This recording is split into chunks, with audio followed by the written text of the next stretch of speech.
that song, that was a fascinating writing of that song, which we started in 1894. Yeah, around that. Because of the way the book is dense and layered, every song had to accomplish many, many things at the same time. One of the things about adapting a story that's from real life is that stories from real life are so strange and rangy. So there are always these expositional... They're strangey. They're strangey. Get this down. I'm giving you a song. I'm getting an idea. No, if you make up a fictional story, there's ways in which the revelation of exposition can further the story. We needed people to understand what this house was like and what their relationship was to the house. Also, the words they were using. We did. God, there was so much Googling of. Remember that conversation I had with the bartender / embalmer? Right. And I was like, do you use the Johnny P1000 embalming pump? And he was like, oh, all the time. Right. And I thought, well, okay. And eye cups? Oh, well, eye cups. Right. And you realize that, what they're talking about when you're in a household like that, these kids knew all that stuff too. Right. There aren't events in the way that we needed them for the theater in the book. They're just panels of moments or descriptions of the house. So it took us a long time to get to this idea that this woman is coming for a home tour. You would have a situation in which it could be revealed, their relationship to him, his relationship to the house, and then in terms of what Jeanine was saying about Helen, we wanted to know why she was choosing this, what she was getting out of it. And what eventually we got to, and these things are subtle, I think. He panics and she handles him. She knows him. There's something for her in that. They actually do have a relationship. And he's this, high-strung artistic guy, and she's invested in that in him. She was the one who understood him. It was like years of winnowing away to figure out and just pushing further to try to hone each one of these moments so that you could get that kind of, an accretion of that kind of information. We did a series of about 100,000 openings, which were really traditional, introduced the character and what she wants and made them run. It just didn't, that 4:30 in the morning, it was like there. I've always had this, and Lisa's the one who really loved that figure. I didn't know what it was. It was written, the very first thing we wrote was that Daddy, hey Daddy, come here, okay, I need you. That was the very first thing that we did. Going from there, we kept tracking like, oh wait, if he's going back, if he's finding things and we bring to the stage what he loves, what he thinks is beautiful about the world, we'll follow him. If we bring him on stage quickly and have him get mad at his kids, which was what we used to do, we'll turn on him. And so we came up with this linen. This is linen, gorgeous Irish linen.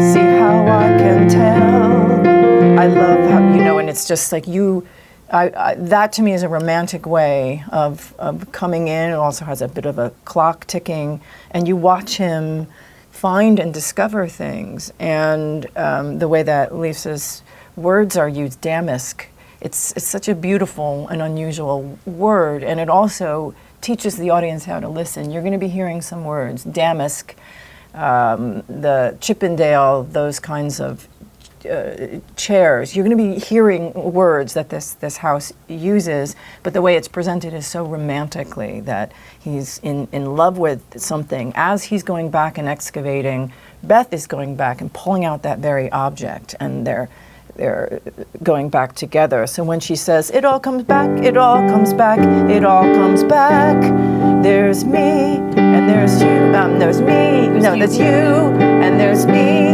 but now I'm the one who's 43 and stuck, I can't find my way through, just like you, am I just like you? So there's a central question, right? And it's and a musical of things that I've discovered after 80 million years of writing them is the exposition has to go it has to go ping, it can't be. And they were in a house and a blah, blah, blah, because blah, blah, blah, blah, it goes through. It has to go. Listen to that. I'm the one who's 43 and stuck. Am I just like you? Wait, am I just like, that idea that I'm just like you? When Lisa writes caption, which I also love, it's such a beautiful device. My dad and I were exactly alike. My dad and I were nothing alike. And the way that side by side, those two things, as you say them, we always joke, the way that we used to present each opening number. Beth, here's an opening number. I think we really have it. Right. A week later, Beth, here's an opening number. I think we really have it. Right. I mean, we really struggled with the, inciting incident. What is going to make her tell the story now? The book doesn't have to do that. We, we tried to tell ourselves we didn't have to do that here. And you just do. That's just the way theater works. You have to say, why does this character have to say this now? And it was hard to find something that wasn't artificial, that wasn't contrived. And yet when we found it, it was like, was there all along, which is, she's the age your father was when he killed himself. That's what is happening right now. At some point you said to me, they need to have a chorus that they both sing, and they sing independently, because the other thing that, it's a story of how he taught her to be an artist. It's a story of, part of that thing of, are we exactly alike, are we nothing alike, are the things about her that both consciously and unconsciously she got from him. I remember just really having a certain sense of panic about knowing that was the right thing, to find a chorus that they both sang, and having a certain amount of panic about finding it. What was going to be language that both of them would authentically have? That I can't abide romantic notions of some vague long ago. I want to know what's true, dig deep into who and what and why and when, until now gives way to then.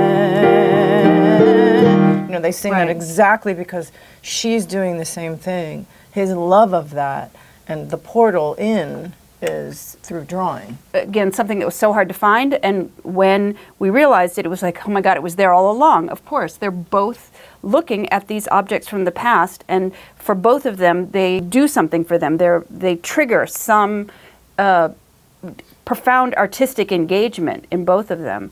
The panel, I can see it. You see her keys, and it's a song of identification. She sees it, and it's boom, a little Glock cue. That was one of the easier. I knew it would be song form, A, A, B, A, C, and out, because it had to be, something that the audience goes, my ears are comfortable in that form. I was resistant to writing it in the beginning because I was concerned that there wouldn't be a way to write lyrics to that song that wouldn't trigger just sort of reflexive ridicule of that character. And I said to Jeanine, we can't write that song. And she said, we have to write it. And I was like, all right. And then I really, two things. One is that I wrote it the way I think is how I write, which is to follow somebody's pattern of attention, to think, what are they looking at? Where is their attention?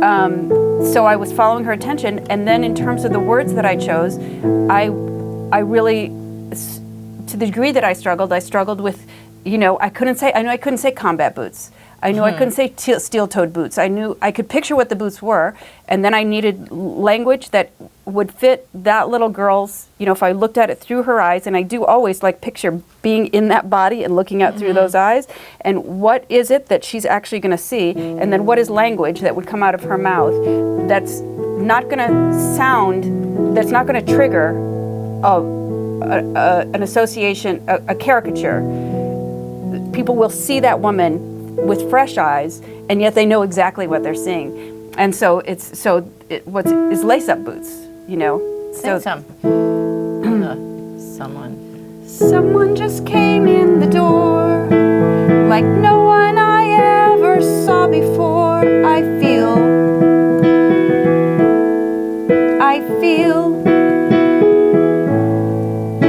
I don't know where you came from.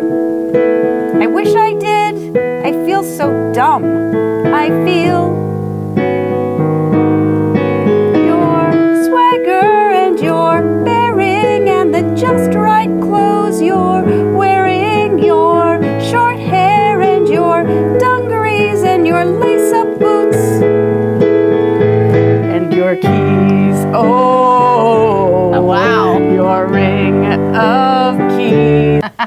that.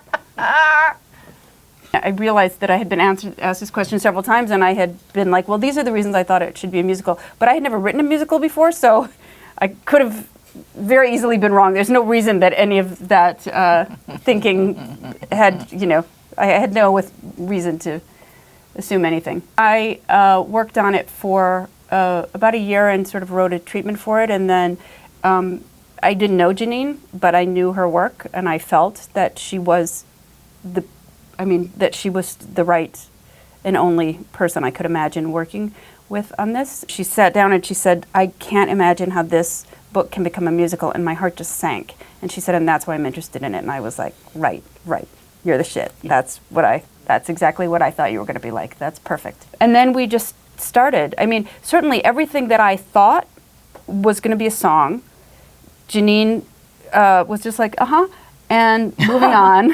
All of those ideas were wrong. And one of the great things about working with Jeanine is not just what she knows about that, but her. Well, they weren't what wrong, kind of collaborator she is. But I mean, it's not that it's mutual admiration. It wasn't wrong. It's that the reason I love working with great playwrights is they bring something to the event that you can start right in. I mean, anybody honestly can write a musical, but you brought in all this body of work and dramatic knowledge, and so you're like, yeah, you could write that, but you don't want to. You don't want to write that one. You want to write the one right here that's harder, because then we'll be able to go deeper, faster. If it's 100 minutes, you want to be able to, not just get that thing that people expect, because that's what life is. Life just isn't what you expect it to be. I mean, I was just thinking right now that I think the problem with where I thought the songs were, it just occurred to me is similar to, plays make us feel a certain way. And so people who don't know that much about making plays, they assume that you make that thing, you make that feeling, but you don't. You make a series of, you make a bunch of things happen, and you use your craft so that the audience brings those feelings. And I think actually because I had loved musicals for my whole life, and in my summer stock days, I had been in a musical or two. This is what I'm supposed to. I just every time Jeanine does that, I have to move like that. I know. So I think my idea of where songs would be were about, this is the thing that feels like I feel when I experience a musical theater song, as opposed to then what Jeanine, of course, pushed us to do, which was to say, but here's what the song has to do to make an audience feel like that. What happened last night? Are you really here? Joan, Joan, Joan, Joan, Joan. Hi, Joan, don't wake up, Joan. Oh my God, last night. Oh my God, oh my God, oh my God, oh my God, last night. I got so excited, I was too enthusiastic. Thank you for not laughing. Well, you laughed a little bit at one point when I was touching you and said I might lose consciousness, which you said was adorable, and I just have to trust that you don't think I'm an idiot or some kind of an animal. I never lost control due to overwhelming lust. Oh my God. But I must say that I'm changing my major to Joan. I'm changing my major to sex with Joan. I'm changing my major to sex with Joan, with a minor in kissing Joan. God, it's hard to sing. It's really hard to sing. I'm going to be kinder to her next time I give her a note. The point of this show is that everything in her life gets recast in light of her father killing herself. She comes out, and then her father kills himself. One of her questions is, how are those two things related? So there was a moment where we realized that looking forward, she doesn't know that's going to happen. And so the great tragedy of what happened is that right before he does that, her coming out is an opening, and there's a line in the book. That book has everything in it, and there's a line about her. It's reversed from the way it's now in the show. My beginning was his end, basically, and so we wanted to look at that moment of We wanted to see her in that moment where she has no idea what's going to happen, that sense of opening, because that's also what he could have had in another version of his life. And so that question also of the ways in which they're on the same track and then they diverge. Jeanine just said, like, write a lot of things about what that moment would be like. And I mean, the first version of it, you set my free writing, basically.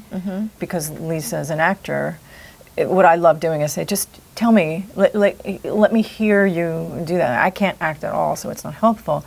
But when I listen to her, I think, oh, it's like it's all jumbly, it's all this, because she doesn't know what happens, and then by the time she gets into waltz time, it's super romantic and light, like a Morricone, the beautiful music of the one moment when it's unencumbered. She doesn't know what's going to happen, and she has this moment that her father can't touch. It's so pure, and I loved that process when we were first beginning about that, and because she wasn't allowed. We talked a lot about adolescence, and Lisa was saying she didn't really get to have an adolescence of that kind of like holding hands with a girl as you walk down the hall, and it gets stored up, and this is a big, beautiful step forward into something. Yeah. Right. And I also wanted it to be about sex. I didn't, I didn't want it to be about falling in love. She may or may not fall in love with Joan, but I also think that, part of the story is about being able to have that, the manifestation of your sexual life. And I think there's also been a long history of that being invisible with lesbians, lesbian sexuality not being represented or considered even. It's been sort of invisible. And so it was important, I think, for the story. Completely, in musical theater. Right. It's completely invisible. And we're, we can picture the sort of soft, the joke about the sort of 70s lesbian movies is there's like soft focus whispering in French. And I was like, no, it's whispering in French. Sex, specifically sex. It's taken me a really long time, and it's in a process still, of trying to make a sturdy musical. It's not a cabaret. It's not so subtle, and I think that's why that idea we were talking about before, when a musical's boom, they fall in love. There's a beautiful thing that can happen in a really well-made musical, and there are a lot of them out there. And so this had to be well-made, so that that was the pressure I feel that I wanted to just vomit every day that we were making this. It's like, if we screwed it up, it had to have its metaphors, the theatrical metaphors, tight. It had to be funny so that you could open up for the light and the shadow part of it. Also, what was driving us along with Sam is go for the thing that the stage does really, really well, like no other medium. And so I was like, okay, what does it do? What does it do? What does it do? And right down to the very last minute of the Broadway previews, and Lisa was like, should it be an it apostrophe? And Sam and I were like, stop! I feel very proud of that there's a world on stage, because it's taken me a really long time, and the next one I'll write, who knows? Each one it's new. And part of it that we talked to a lot of families who grew up in funeral homes, and it's really funny. It's not as funny later, but at the time, they talked about having dinner, and there's a body going through, and all of this stuff, that the juxtaposition that Allison does. And it's also an expositional problem was the fun home, and it's the title. And it needed to be the title because it's the title of the book, and we knew that we were going to have to justify the title in some way. Also, so commercial made sense on so many levels. It really did. Came late. This one is you're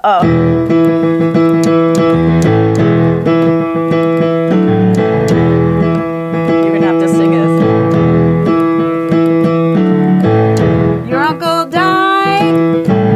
You're feeling low. You've got to bury your mama, but you don't know where to go. Your papa needs his final rest. Wow. You've got to give them the best. Whoa. Come to the fun home. That's the Bechtel Funeral Home, baby. The Bechtel Fun Home next to Johnson's Department Store in Beach Creek. The Bechtel Fun Home. We take dead bodies every day of the week, so you've got no reason to roam. Use the Bechtel Funeral Home. What it is, what it is. What it is, what it is now, baby. Suck it to me, suck it to me, suck it to me, suck it to me. Here comes the judge.